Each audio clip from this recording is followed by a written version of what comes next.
Hello and welcome to another Times Radio Members Question and Answer. Now, today we're answering your comments and questions on frontline episodes and other videos about the war in Ukraine and its impact on the world stage. I'm Philip Ingram, former senior British military intelligence officer, but now presenting Frontline. And I comment on anything that's out there: defence, geopolitics, security, cyber, terror, and other things that people ask me to. Now, I'm getting straight into the questions today.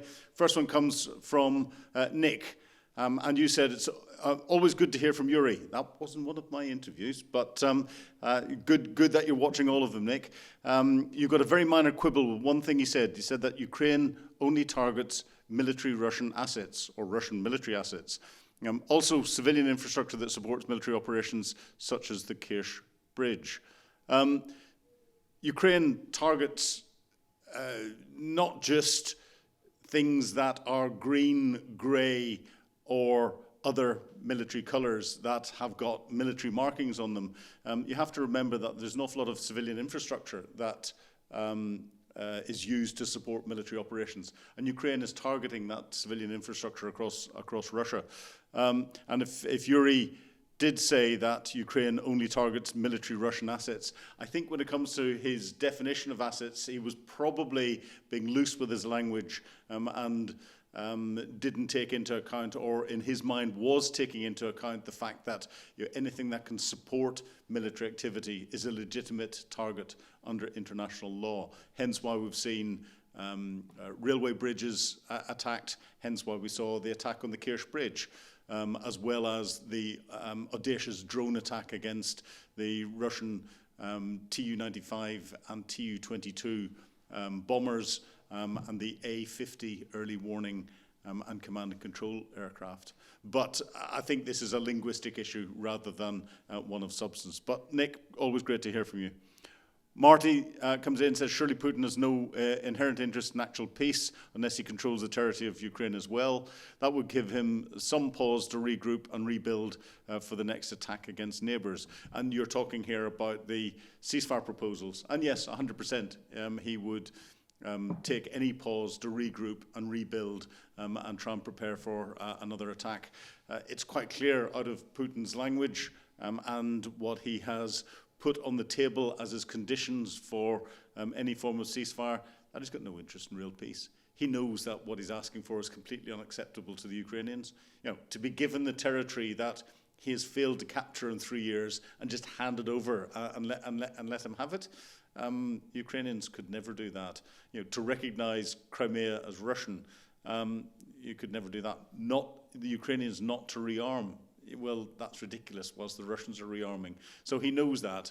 So, Marty, yes, you're 100% right. Oh, and another one from you, Marty. The Russian demand list is out again. Do we even need to say it? Same old. They could just get to the point, we only accept your total surrender because Russia's demands are just that, veiled in some more words. Well, I think I've answered that as I was answering the first question. Yes, 100% right. Putin is a long way off the conditions being set where he wants to see some form of peace settlement and will sit down and negotiate around the negotiating table. And he thinks, I think he still thinks he can win militarily. He thinks he's got Donald Trump on his side, and the commentary that we're getting out of the White House suggests that Donald Trump is more on his side than he is on the Ukrainian side, which is slightly worrying. But the Ukrainians, you never underestimate the Ukrainians. And I think the Ukrainian drone attacks and then their attack on the Kerch bridge this week have shown that you underestimate the Ukrainians at your peril. Anthony, you come in and say, Sir Patrick Saunders, ex-British Army chief, speaks golden words of truth and wisdom. And I think you're probably talking about his new podcast, The Journalist and the General. But we'll try and get him onto Frontline for you. And you say, it looks like you can see in his long pause of incredulity, which says, all wake thee, and there's a word here that if I was broadcasting live Ofcom would tell me that I couldn't use it, but it begins with F, and it's always followed by up, and you followed it by up. This is real, this is now right. And again, I think you're talking about the Strategic Defence Review in the UK, where we've got 2.5% of GDP being spent by 2027, an ambition to get to 3% of GDP at some stage in the next Parliament. That has been superseded today as we're recording this, which is Thursday, the 5th of June, by the NATO coming out and suggesting that NATO members should go to 5% of GDP, which is split to 3.5% on defence budget and another 1.5% being spent on wider security budgets, but also defence industrial bases to bring that up. That, just so people know the numbers, 2.3% in UK terms is £65.6 billion. 3% gets us up to about £85 billion. 3.5% hits about £100 billion. And 5% is £142 billion. These are big numbers, very big numbers. Nick, we've got you in again. Robert Fox has noted that Trump is genuinely a disliker of war. I know Robert very well, and he's right. Trump is a genuine disliker of war. I think he sees it as a waste of money. But I think what's motivating Trump at the minute in everything that he's doing to try and stop conflicts, using Trump's words, around the world is to get himself a Nobel Peace Prize. That's his ultimate goal, because Barack Obama got one. Interestingly, when Trump was president first time round, it was quoted during his election that there were fewer wars, and yes, there were fewer wars, but he carried out more direct action, dropping missiles on targets than any other president. So, whilst he doesn't like going to war, he's not against taking out bad people in a very violent way when appropriate. And Nick, one more time, you're on overdrive today, Nick, and you say, I think it was Kerch's wonderfully concise description of the whole conflict. If Ukraine stops fighting, there will be no Ukraine. If Russia stops fighting, there will be no war. What else need to be said?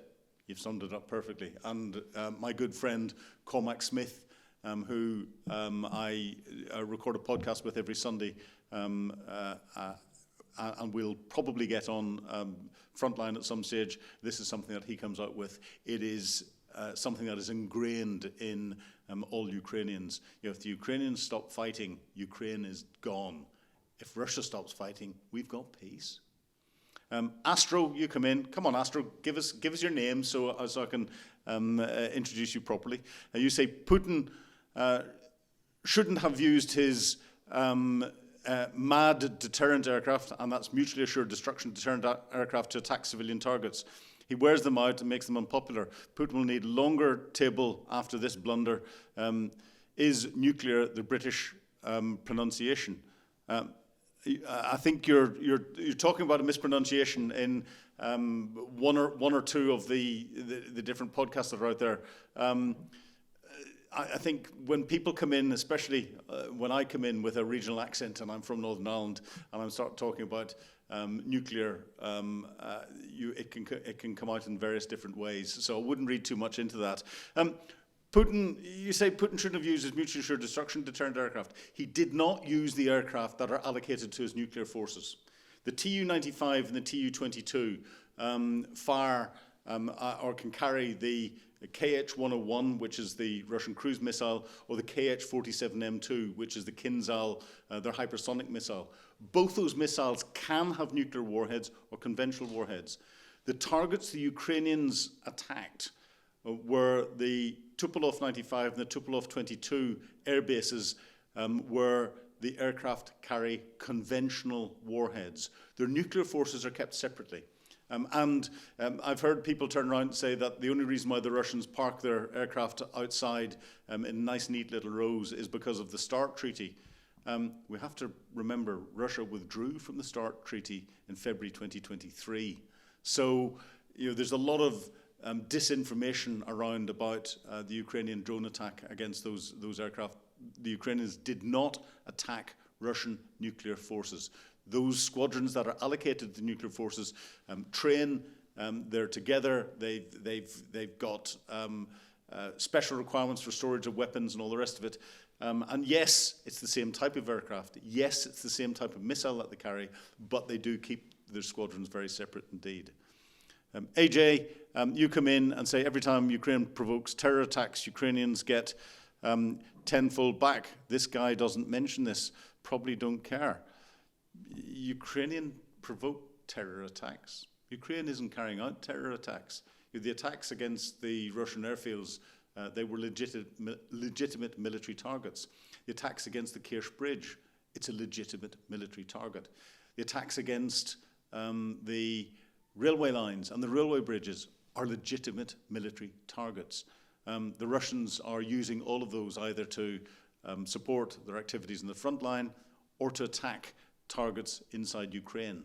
I haven't seen any evidence whatsoever of the Ukrainians carrying out terror attacks in any way, shape or form. In fact, if anyone's doing terror attacks, it's the Russians by either deliberately targeting or making sure that the targeting information is not accurate enough to target civilian infrastructure inside Ukraine, including accommodation blocks and blocks of flats and restaurants and things. They are not legitimate military targets.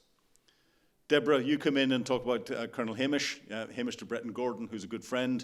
You said, Colonel Hamish, I think Trump sanctions you're talking about is an extremely generous thought. If any sanctions were levied on Russia, surely it won't be Trump doing it, but Congress over his head. I think, Deborah, you highlight a bigger issue that's here. Now, Donald Trump has got the ability, when it comes to national security, to take decisions as the head of state on national security issues. So he has got the ability to levy sanctions against Russia from a national security perspective. But on his wider sanctions, as we're seeing, he's been challenged in the courts in some ways with those. And a lot of his executive orders, I think, are up for challenging. But you'll get more on that if you watch the Trump Report podcast that we have on Times Radio. Vaser, you come in with our final point this afternoon, and you say, isn't the cost for Ukrainians to demolish the Kerch bridge still too great? It would take a lot of high-velocity bunker buster missiles, aerial and naval drones to get the job done. Given the immense pressure on other fronts, my guess is Ukraine cannot afford such an attempt at this point in time. Well, they carried out an attack using explosives. Now, we're not sure whether those explosives had been pre-positioned, as the Ukrainians have suggested they were, or whether they were moved into place by a controlled underwater submersible, a submarine. The actual damage assessment of what happened to the Kerch Bridge hasn't really properly come out, but it looks as if the Kerch Bridge is still operational, which is a shame. But the Ukrainians, so far, they demolished the Kerch Bridge with a truck bomb. This other bomb that has put off will have damaged it in some way. And from an information perspective, the Ukrainians were very clever when they said, this is the first explosion. So it will have the Russians panicking and checking all the rest of the bridge for quite some time. Yes, they will need more capability to destroy it if they're going to use conventional military tactics. But if they get the German Taurus missile, or they can get the British Storm Shadow / French Scalp missile within range, they're designed to do this.